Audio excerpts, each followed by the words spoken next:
नमस्कार, आप सभी का एक बार फिर से स्वागत है हमारे चैनल भक्ति ज्ञान में। आप सभी को करवा चौथ की हार्दिक शुभकामनाएं। पंचांग के अनुसार इस बार करवा चौथ पर चांद निकलने का समय 8:12 बताया जा रहा है। इस व्रत को सुहागिन महिलाएं करती हैं और रात में चंद्र दर्शन करके चांद को अर्घ देके व्रत का पारण किया जाता है और इस दिन को बड़ी श्रद्धा और भक्ति के साथ निर्जला व्रत रखकर मनाया जाता है। आइए हम सब मिलकर सुनते हैं करवा चौथ की व्रत कथा।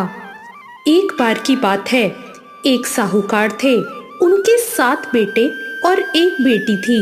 सभी 7 भाई अपनी बहन से बहुत प्यार करते थे, यहाँ तक कि वो पहले उसे खाना खिलाते और बाद में स्वयं खाते। अब एक बार उनकी बहन करवा चौथ के समय अपने मायके आई हुई थी।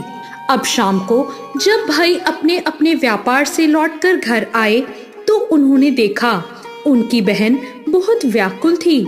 सब भाई खाना खाने बैठे और उन्होंने अपनी बहन को भी खाना खाने को कहा, लेकिन बहन ने बताया कि आज उसका करवा चौथ का निर्जला व्रत है और वो खाना सिर्फ चंद्रमा को देखकर उसे अर्घ देकर ही खा सकती है।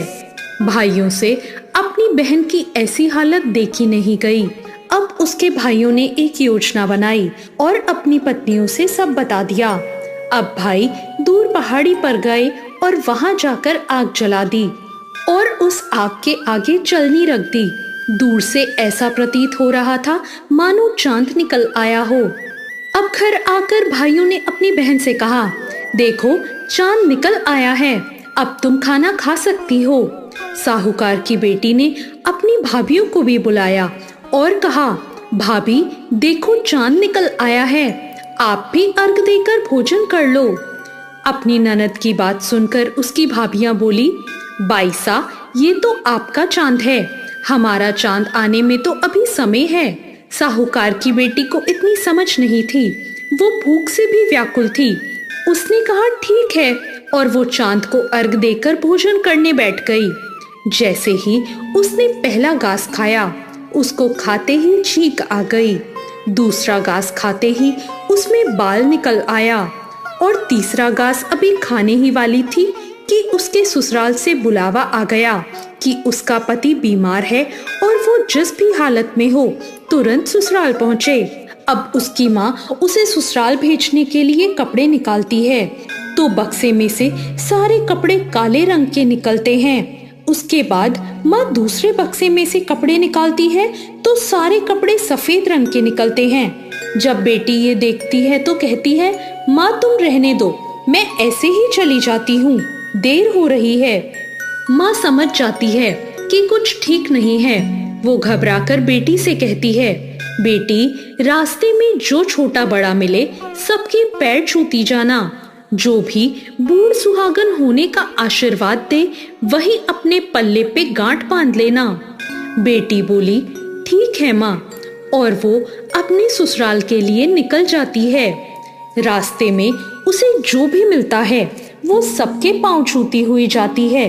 सब कहते हैं खुश रहो, सुखी रहो, पियर का सुख देखो और सुखी और खुश रहने का आशीर्वाद देते हैं।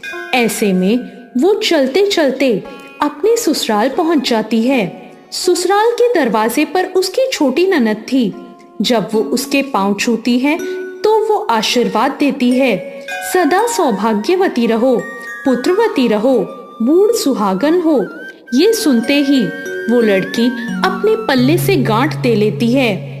अब वो घर के अंदर जाती है तो देखती है कि उसका पति तो मरा हुआ जमीन पर लेटा है और उसे शमशान ले जाने की तैयारी हो रही है। वो ये देखकर बहुत रोई, बहुत चिल्लाई। जैसे ही उसे ले जाने लगे वो रोती चिल्लाती बोली, मैं इन्हें नहीं ले जाने दूंगी। पर उसकी बात कोई नहीं माना। वो बोली, अच्छा ठीक है, मैं भी साथ जाऊंगी। अब जब वो मान ही नहीं रही थी तो सब बोले ठीक है, साथ में ले चलो। तो फिर वो शमशान भी साथ में चली गई। अब जब उसके पति को जलाने का समय आया तो वो बोली, नहीं, मैं इन्हें जलाने नहीं दूंगी। सब बोले, पहले तो पति को खा गई, अब उसकी मिट्टी भी खराब कर रही है। लेकिन वो फिर भी नहीं मानी। गांव के और परिवार के सभी लोगों ने ये निर्णय लिया कि इसे यहीं रहने देते हैं।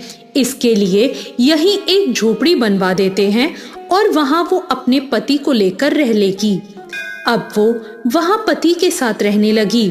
पति की साफ सफाई करती, उसके जाले साफ करती, उसके पास बैठी रहती। अब रोज छोटी ननद दिन में 2 बार आकर उसे खाना दे जाती थी। अब वो हर चौथ का व्रत करती, चांद को भी अर्घ देती, जोत देखकर ही खाना खाती। अब उसको चौथ का व्रत करते देख करवा माता आती तो कहती, करवो ले भाइयों की प्यारी बहन करवो ले, घनी बुखारी करवो ले। फिर वो चौथ माता से अपने पति के प्राण मांगती। चौथ माता उसे कहती, हमसे बड़ी चौथ आएगी तो उससे मांगना। ऐसे कहकर सभी चौथ आई।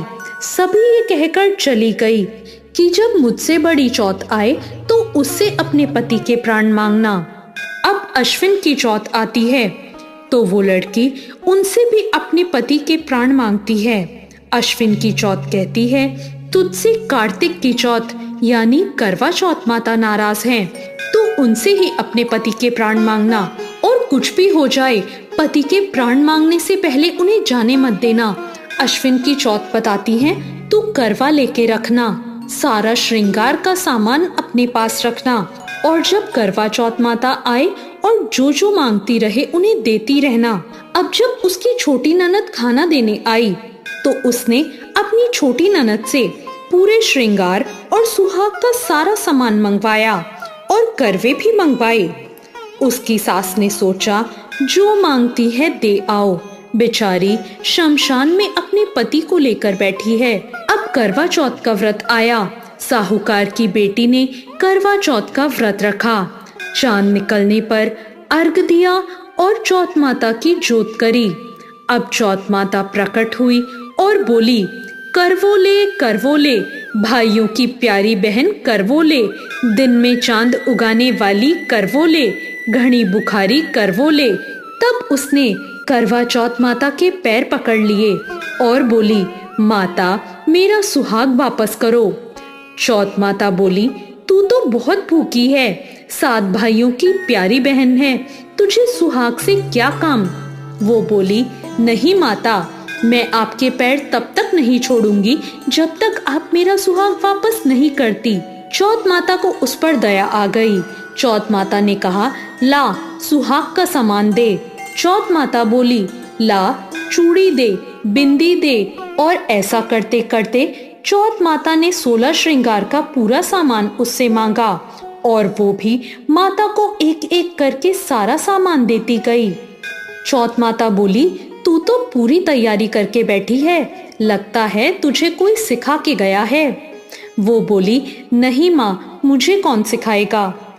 चौथ माता ने अपनी आंखों से काजल निकाला, नाखूनों से मेहंदी निकाली, मांग से सिंदूर निकाला और चिटकी उंगली का छींटा मार दिया।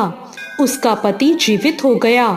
चौथ माता जाते जाते उसकी झोपड़ी पर लात मार गई, जिससे उसकी झोपड़ी महल बन गई। अब जब छोटी ननद खाना लेकर आई तो उसने देखा भाभी की झोपड़ी की जगह तो महल खड़ा है। अब ननद को झोपड़ी मिल ही नहीं रही थी, पर उसने ननद को देख लिया और वो दौड़ी दौड़ी अपनी ननद के पास आई और बोली, देखो बाईसा, आपका भाई वापस आ गया। घर जाओ, सासू जी से कहो गाजे बाजे के साथ हमें लेने आए। ननद अपने भाई को जीवित देखकर हैरान हो गई और दौड़ी दौड़ी घर गई और बोली, माँ भाई जिंदा हो गया। माँ बोली, उस भाभी के साथ लगता है तेरा दिमाग भी खराब हो गया। ननद बोली, नहीं माँ, मैंने देखा है, भाई सच में जिंदा हो गया और भाभी ने गाजे बाजे के साथ हमें बुलाया है। सभी घर वाले गाजे बाजे के साथ अपने बेटे को लेने पहुंचे। बेटे को जिंदा देखकर सास बहू के पैर छूने लगी और बहू सास के पैर छूने लगी। वो बोली, देखो माँ, आपका बेटा वापस आ गया। सास बोली, मैंने तो साल भर पहले ही इसे यहाँ से भेज दिया था। वो तो तू ही थी जो इसे वापस लेकर आ पाई। हे चौथ माता, जैसे साहूकार की बेटी के साथ पहले किया वैसे किसी के साथ मत करना, और जैसे बाद में उसे सुहाग दिया वैसे सबको देना।